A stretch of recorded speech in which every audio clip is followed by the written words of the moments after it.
mucho gusto saludarlos. Soy David Smeke desde la redacción de Querétaro de Verdad. Hoy con la grata compañía de Walter López. Walter, me quedé muy intrigado con lo que sucedió, pues bueno, prácticamente la semana pasada, el 12, en el cual, pues a final de cuentas, el gobernador Mauricio Curi no publica directamente en la sombra de Arteaga la publicación de los matrimonios igualitarios, pero hoy ya tengo la información de que si va uno al registro civil buscando un matrimonio igualitario, ya lo puede realizar. Te doy la bienvenida y quisiera que me platicaras un poquito cuál es tu opinión con respecto a lo que sucedió, si nos puedes relatar, y también qué se está viviendo hoy en día con respecto a ir directamente en el registro civil.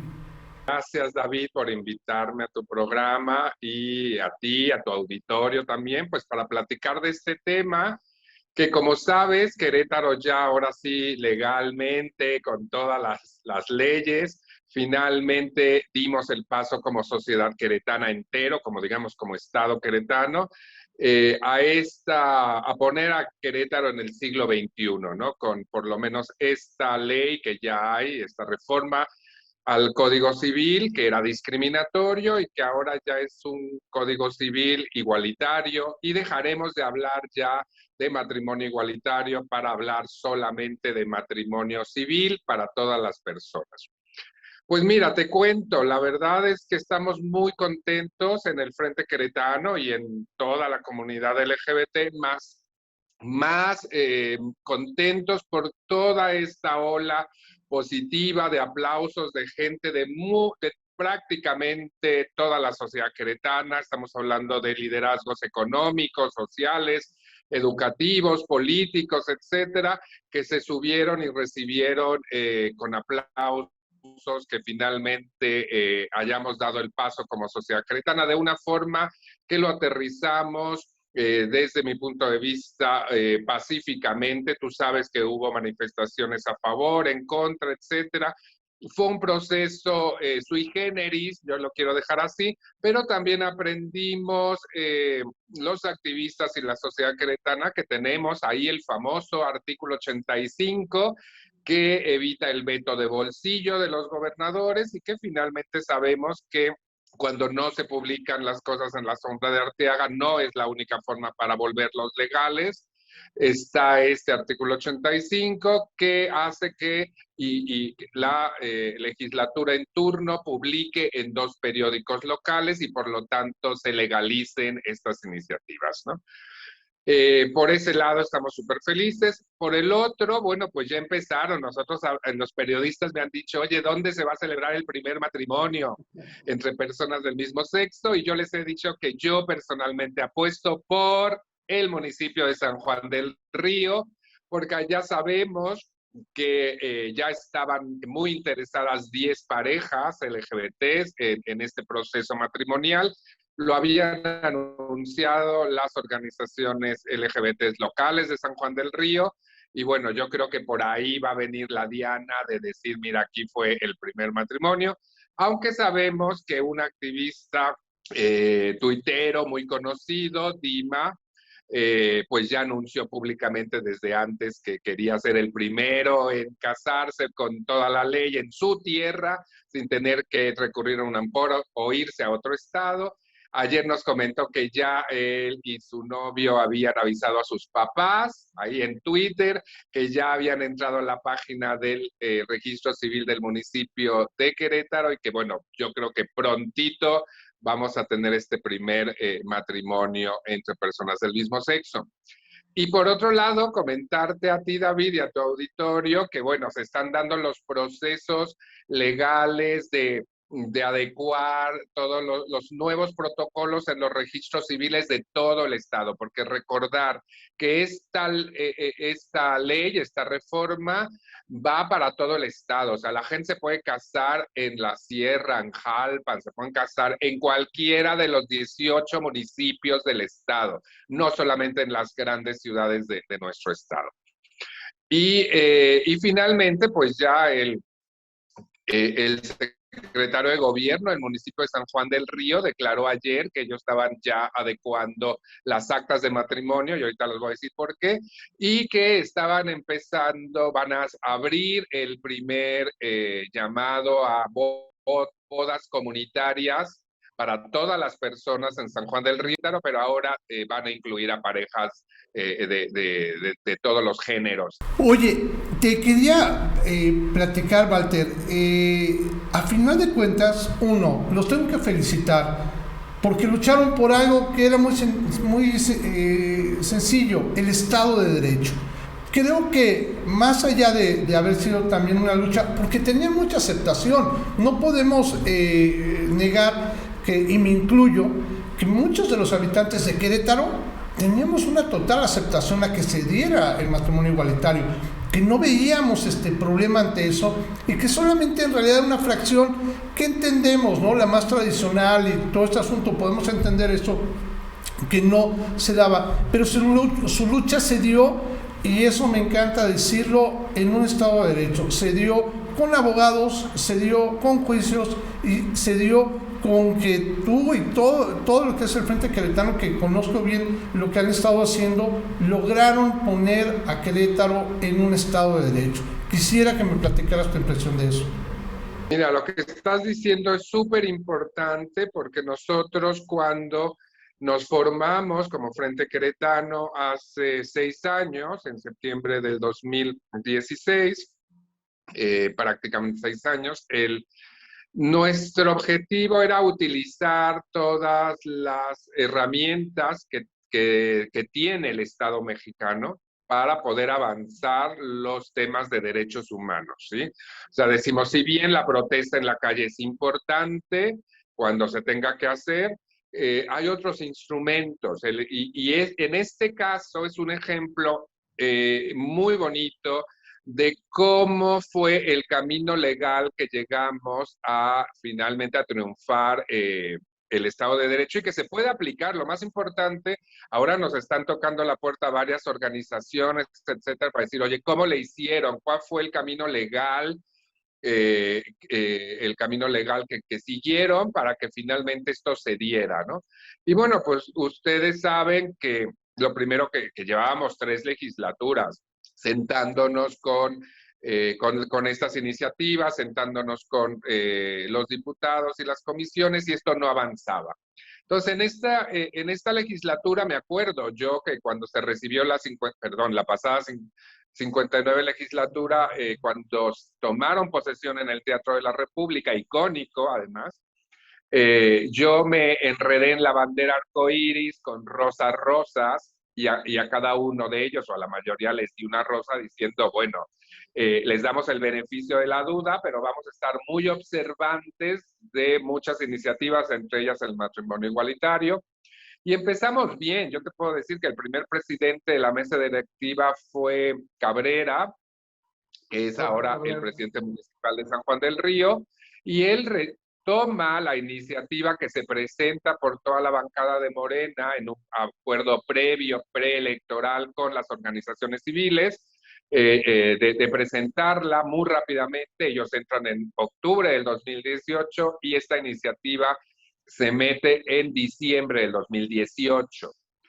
En enero está de presidente Cabrera y él hace su proceso legal, la recibe y finalmente la manda a comisiones. En enero ya la había mandado a la Comisión de Administración y Procuración de Justicia y nosotros dijimos, oye, pues va a ser un proceso normal, vamos a hacer foros, etcétera, pero notamos pues una reticencia a hacer estos foros de esa Comisión de Administración y Procuración de Justicia.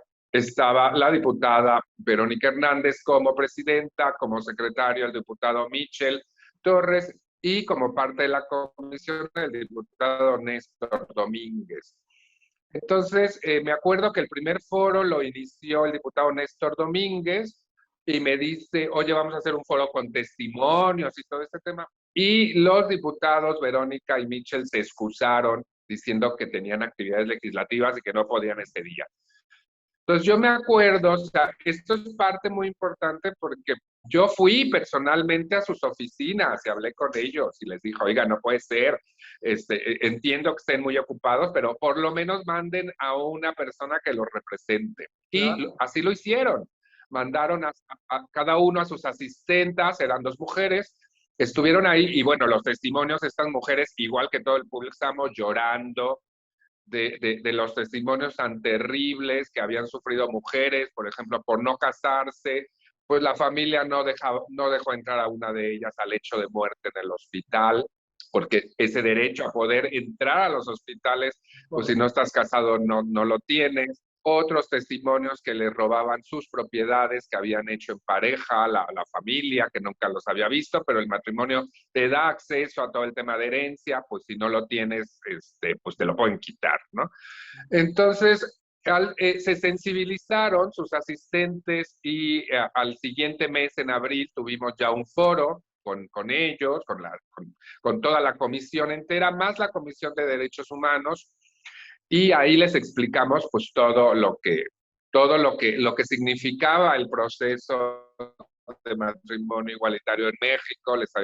Les dijimos que era un tema ya legalizado por la Suprema Corte de Justicia desde junio del 2015 con la famosa jurisprudencia, que la gente ya no íbamos a discutir si había o no matrimonio igualitario, eso ya lo había decidido la Corte, obviamente a favor, y que simplemente había estados remisos que tenían códigos muy discriminatorios como el de Querétaro, y que eso es lo que pedíamos. Oye, Walter, ahí te quiero detener tantito, perdón, porque sí me preocupa luego eso que dices.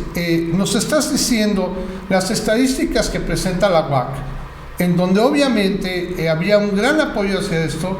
No entiendo por qué lo que te dicen que ellos están bajo la línea del partido, que al final de cuentas tendrían que tener la línea, pero de a quienes representan, ¿no? Que es la población.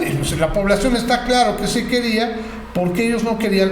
Y eso fue lo que yo creo que me preocupó en todo este proceso, que estuviera detenido por una idiosincrasia de unos cuantos, no de en realidad una representación que tendría que ser la de una población que sí estaba apoyando este movimiento.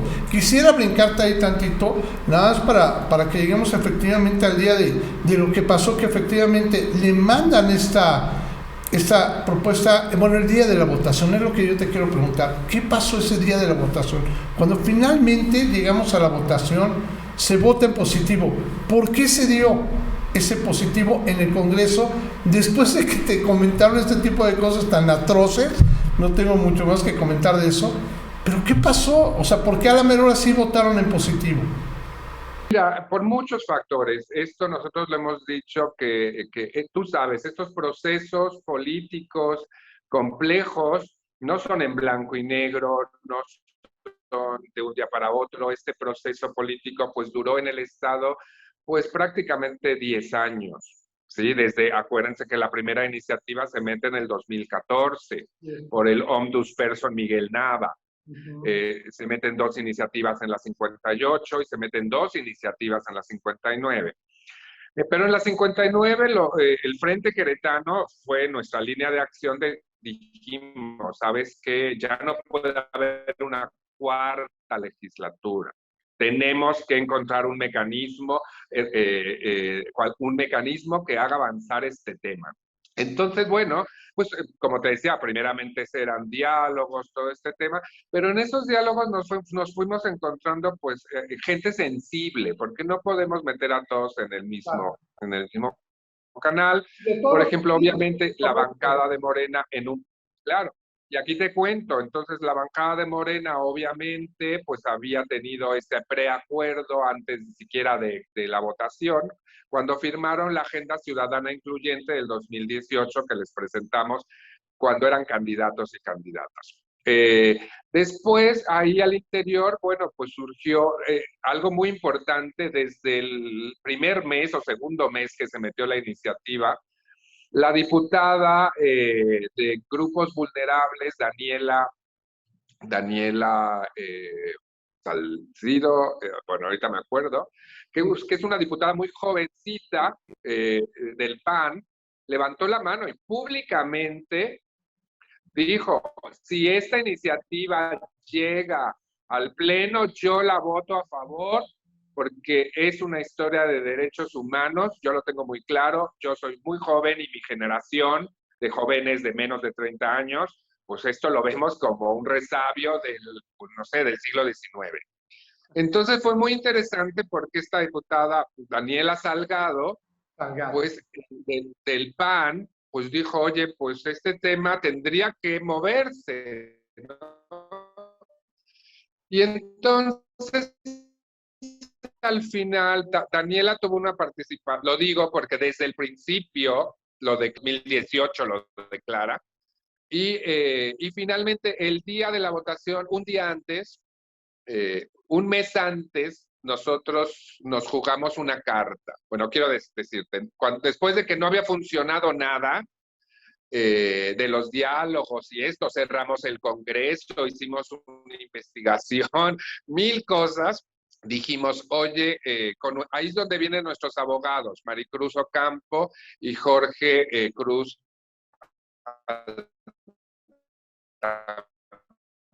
Mirano, donde decimos, bueno, no queda más. Bien fue difícil, porque le propuso a Maricruz el amparo a otros activistas LGBT y bueno, demandar a 25 diputados no es fácil, porque no se demandó al cuerpo legislativo, se demandó a cada uno de las y los 25 diputados en particular.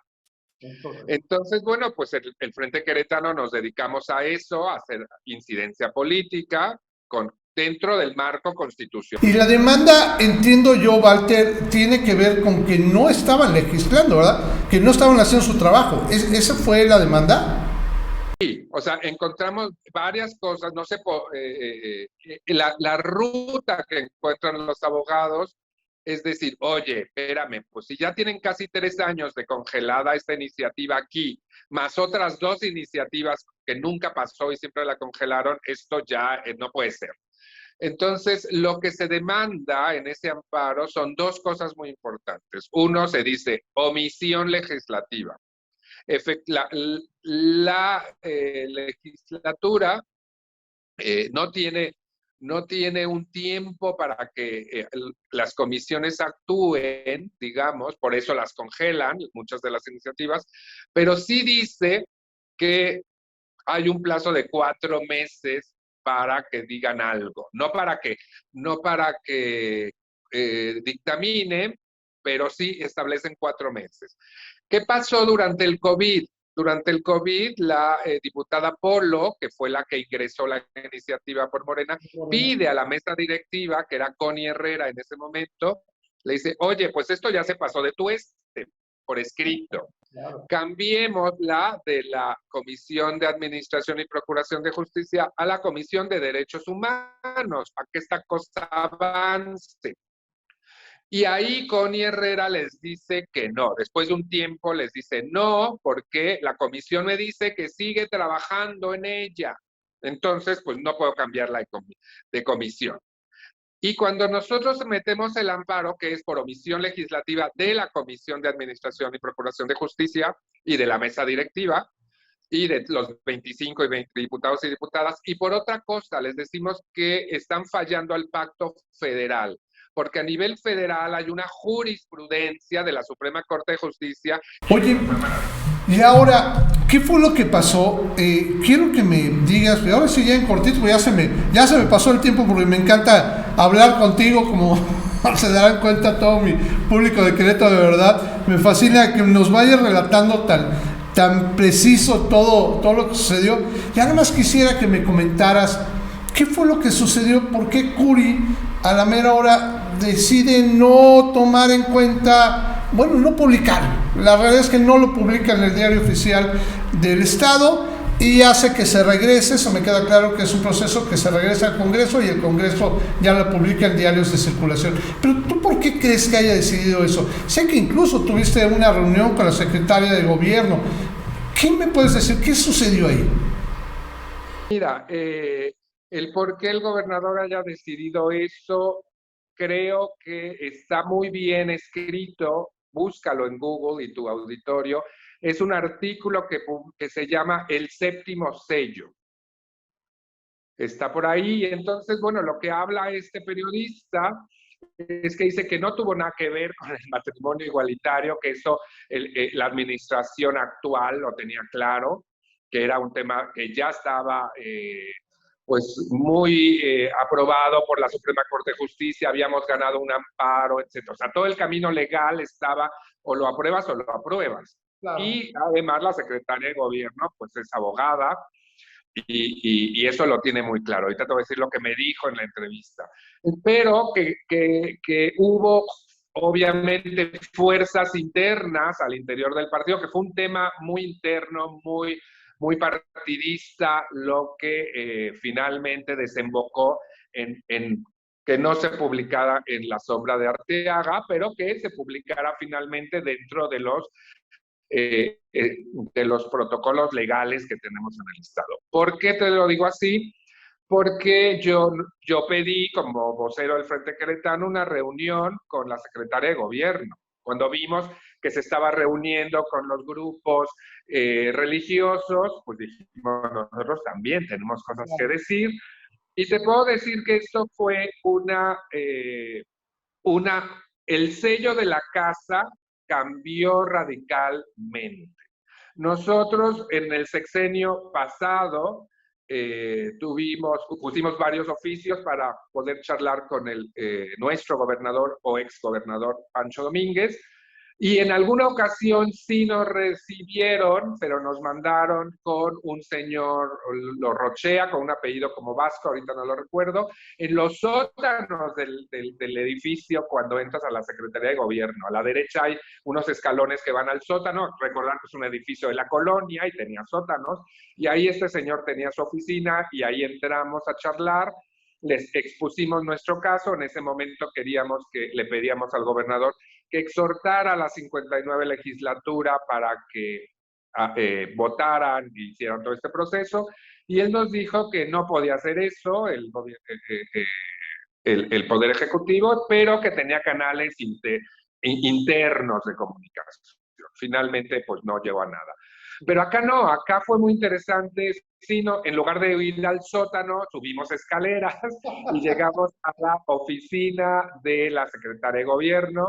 Yo le hice 2 preguntas, le dije, secretaria, la primera pregunta es, ¿se va a publicar o no? Porque esta reunión fue una semana antes del 11 de noviembre, que era la fecha límite para la publicación en La Sombra de Arteaga, dicha por el mismo gobernador. Y me dice, absolutamente, Walter, no tengas dudas, este es un tema de derechos humanos, esto es un tema de legalidad, es un tema del Estado de Derecho, y nuestra administración eso lo tiene clarísimo. Claro. Entonces, así como, ¡ay, qué bien!, ¿no? Ahora que dijo que se iba a publicar, pero no dónde, ¿no? No, yo la segunda pregunta que le hice, ¿cuándo?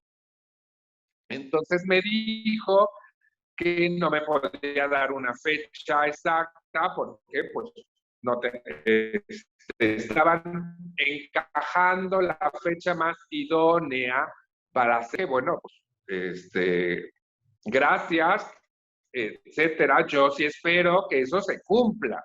Claro. Perfecto.